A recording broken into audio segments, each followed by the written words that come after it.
देखो 29वां प्रश्न है। सिद्ध कीजिए कि एक चाप द्वारा वृत्त के केंद्र पर अंतरित कोण वृत्त के शेष भाग के किसी बिंदु पर अंतरित कोण का दोगुना होता है। 12वीं प्रश्नावली की प्रमेय है ये 12.8। ठीक है। अब देखो 29वें प्रश्न में इसके अथवा में दूसरा क्वेश्चन और आया था, वो भी क्या था, 12वीं प्रश्नावली की प्रमेय थी। इसको बाद में देखेंगे, पहले ये वाला देखो पहला क्वेश्चन। इसमें दो इंपॉर्टेंट पॉइंट है। पहला, चाप द्वारा वृत्त के केंद्र पर बना कोण, और दूसरा शेष भाग पर बना कोण। केंद्र पे बना कोण शेष भाग पे बने कोण का दोगुना होता है, ये हमें सिद्ध करना है। ठीक है। अब इसी चीज को हम चित्र से समझेंगे। ये हमारे पास एक वृत्त है, ठीक है, और ये क्या हो गया, चाप ए बी, लघु चाप है, ठीक है ना। दीर्घ चाप भी ले सकते हैं और अर्धवृत्त भी ले सकते हैं। ठीक है। तो ये चाप हो गया लघु चाप है ए बी, ठीक है। और इस चाप ए बी द्वारा केंद्र पे बना कोण ए ओ बी है, ठीक है। और वृत्त के शेष भाग पर बना कोण ए सी बी है। शेष भाग का मतलब यहाँ पे ये है कि इस चाप ए बी को छोड़ के जो बचा हुआ भाग कौन सा, ये ऊपर वाला है। इस शेष भाग पर कहीं पर भी कोई बिंदु सी हो सकता है। तो मैंने मान लिया यहाँ पे है बिंदु सी, और इस बिंदु सी पर इस चाप ए बी द्वारा अंतरित कोण कौन सा हो गया, ए सी बी। ठीक है। तो हमें सिद्ध क्या करना है कि ये केंद्र पे बना कोण ए ओ बी, ठीक है, ये वाला कोण शेष भाग पे बने कोण ए सी बी का दोगुना होता है, ये हमें सिद्ध करना है। ठीक है। तो सबसे पहले देखो दिया हुआ क्या है, चाप ए बी द्वारा केंद्र ओ पर अंतरित कोण ए ओ बी, ठीक है, और कोण ए सी बी शेष भाग पर अंतरित कोण है, ये हमें दे रखा है। ए ओ बी केंद्र पे बना कोण और ए सी बी शेष भाग पे बना कोण है, ये हमें दे रखा है। ठीक है। अब देखो आगे सिद्ध क्या करना है कि ये कोण ए ओ बी कोण ए सी बी का दोगुना है, ठीक है, दो गुना है। ए ओ बी कौन सा कोण है, केंद्र पे बना कोण, और ए सी बी कौन सा है, शेष भाग पर बने कोण, ठीक है, का दुगुना होता है केंद्र पे बना कोण, यह हमें सिद्ध करना है। रचना में हम क्या करेंगे, बिंदु सी को ओ से मिलाते हुए पी तक बढ़ाया। चित्र में देखो बिंदु सी ये रहा और बिंदु ओ ये रहा। तो बिंदु सी को ओ से मिलाते हुए कहां तक बढ़ाया, बिंदु पी तक बढ़ा दिया। यह हमारी रचना हो गई। ठीक है। उसके बाद में देखो आगे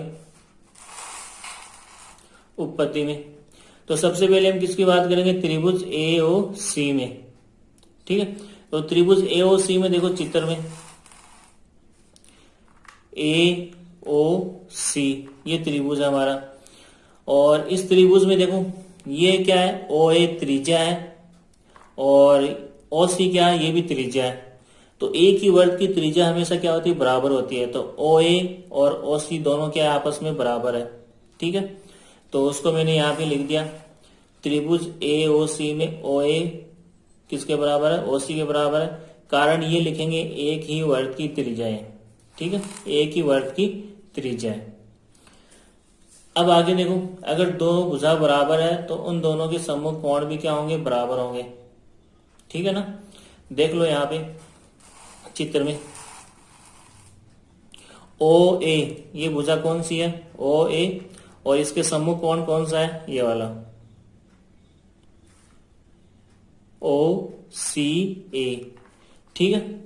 और दूसरी भुजा कौन सी थी, ओ सी। तो ओ सी भुजा के सामने वाला कोण कौन सा है, ओ ए सी, यानी ये वाला। तो ये दोनों कोण क्या होंगे, बराबर। ठीक है ना। तो लिख दो यहाँ पे कोण ओ सी ए बराबर है कोण ओ ए सी के, समीकरण 1 दे दो। और ये दोनों क्यों बराबर है, क्योंकि त्रिभुज में बराबर भुजाओं के सम्मुख कोण क्या होते हैं, बराबर होते हैं। ठीक है। अब आगे देखो, कोण ए ओ पी क्या है, बहिष्कोण। ठीक है। और कोण ओ सी ए प्लस कोण ओ ए सी, तो ये दोनों कौन से कोण है, अंतराभिमुख कोण है। तो हमें ये पता है त्रिभुज में बहिष्कोण अंतराभिमुख कोणों के योग के बराबर होता है। त्रिभुज में बहिष्कोण अंतराभिमुख कोणों के योग के बराबर होता है। ठीक है।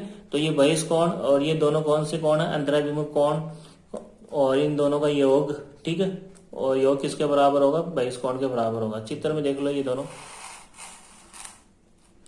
ठीक है।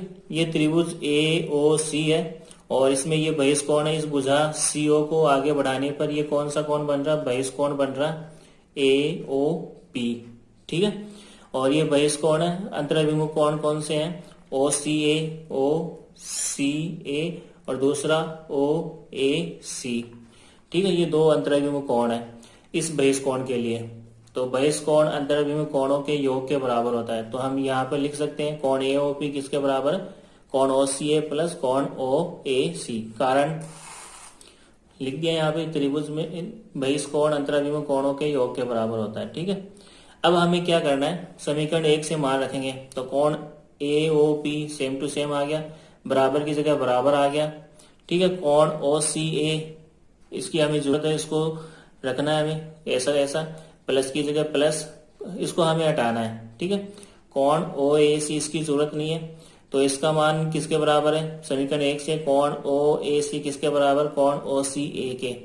तो OAC की जगह क्या लिखूंगा, OCA, OAC की जगह क्या लिख दिया, OCA, ठीक है। अब इन दोनों को अगर जोड़ेंगे, क्योंकि ये दोनों समान कोण है, कोण OCA प्लस कोण OCA कितने हो गए, 2 कोण OCA, और लेफ्ट साइड में क्या चल रहा है, कोण AOP। इसको क्या समीकरण 2 दे दो, ठीक है ना। अब क्या करना, सेम इसी प्रकार दूसरा वाला त्रिभुज लेना है हमें, कौन सा, BOC, ठीक है। तो BOC में क्या होगा, जैसे AOC में कौन बहिष्कोण कौन सा था, AOP था, तो BOC में बहिष्कोण क्या हो जाएगा, BOP, ठीक है। कोण BOP किसके बराबर होगा, तो AOC में क्या आ रहा था, 2 गुणा OCA, 2 गुणा OCA, तो त्रिभुज BOC में क्या आ जाएगा, 2 गुणा OCB, 2 गुणा OCB, ठीक है। ये समीकरण 3 हो जाएगी। अब हमें क्या करना है, समीकरण 2 व 3 को जोड़ना है, ठीक है। तो जोड़ेंगे तो समीकरण 2 का लेफ्ट हैंड क्या है, कोण AOP प्लस समीकरण 3 का लेफ्ट हैंड क्या है, कोण BOP, कोण AOP प्लस कोण BOP, ठीक है। लेफ्ट साइड जुड़ गया, उसके बाद में देखो बराबर राइट साइड में क्या है, समीकरण 2 का राइट साइड 2 कोण OCA, 2 कोण OCA प्लस समीकरण 3 का राइट साइड क्या है, 2 कोण OCB, तो 2 कोण OCB, ठीक है। अब देखो इन दोनों में क्या कॉमन आ रहा है, 2 कॉमन आ रहा है, तो अंदर क्या बचा, कोण OCA, ठीक है। आगे प्लस का चिन्ह है प्लस, और अब बाहर क्या बचा, कोण OCB, ठीक है। ब्रैकेट में लिख दो उसको। और लेफ्ट साइड में देखो कोण AOP प्लस कोण BOP, इन दोनों को जोड़ने पे क्या बनेगा, कोण AOB। चित्र में देख लो, AOP प्लस BOP, यानी ये दोनों कोण अगर जोड़ेंगे तो ये दोनों क्या बन जाएगा, AOB।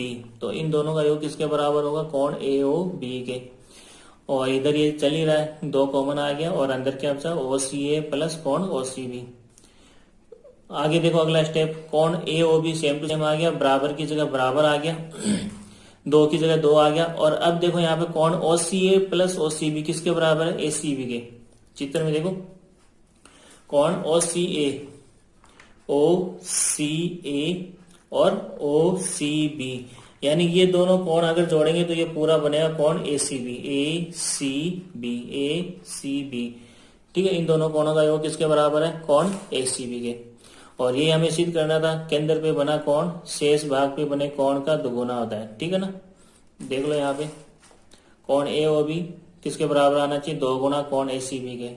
यही हमें सिद्ध करना था, ठीक है। देखो 29वां अथवा में जो क्वेश्चन आया था वो देखो, सिद्ध कीजिए कि किसी चतुर्भुज की एक भुजा बढ़ाने पर बनने वाला बहिष्कोण अपने अंतराभिमुख कोण के बराबर हो तो वह एक चक्रीय चतुर्भुज होता है।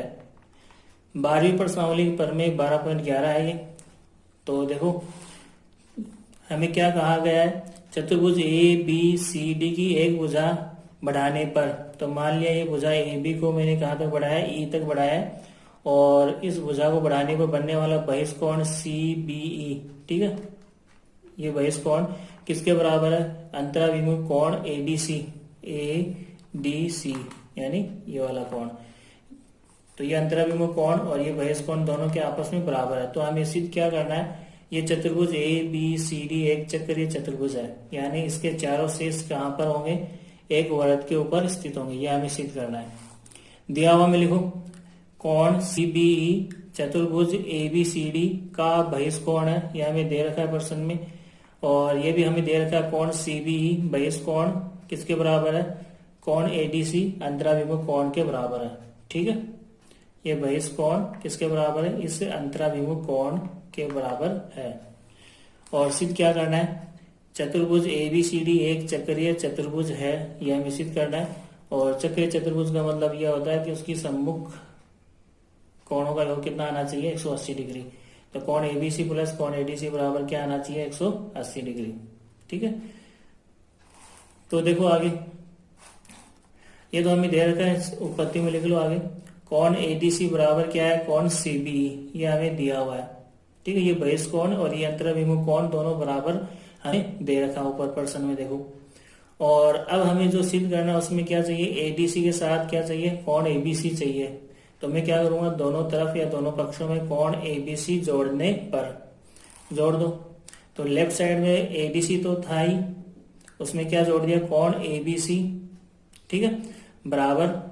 और राइट साइड में देखो कोण ABC जोड़ दिया प्लस, और ये हमारे पास पहले से था कोण CBE। दोनों तरफ जोड़ने के बाद में देखो आगे ये सेम टू सेम आ गया, कोण ABC प्लस कोण ADC बराबर की जगह बराबर। और कोण ABC प्लस कोण CBE का योग किसके बराबर, 180 डिग्री के बराबर। क्यों है, क्योंकि ये रैखिक कोण युग्म है। चित्र में देख लो, कोण ABC प्लस CBE, कोण ABC प्लस कोण CBE, इन दोनों कोणों का योग करेंगे तो ये क्या बन रहा है, एक रैखिक कोण बन रहा है। और रैखिक कोण हमेशा कितना होता है, 180 डिग्री का। तो इन दोनों का योग किसके बराबर हो गया, 180। ठीक है, तो यहाँ पे क्या आ गया, कोण ABC प्लस कोण ADC बराबर 180 डिग्री। और ये हमें सिद्ध करना था, तो इसको लिख लो आगे।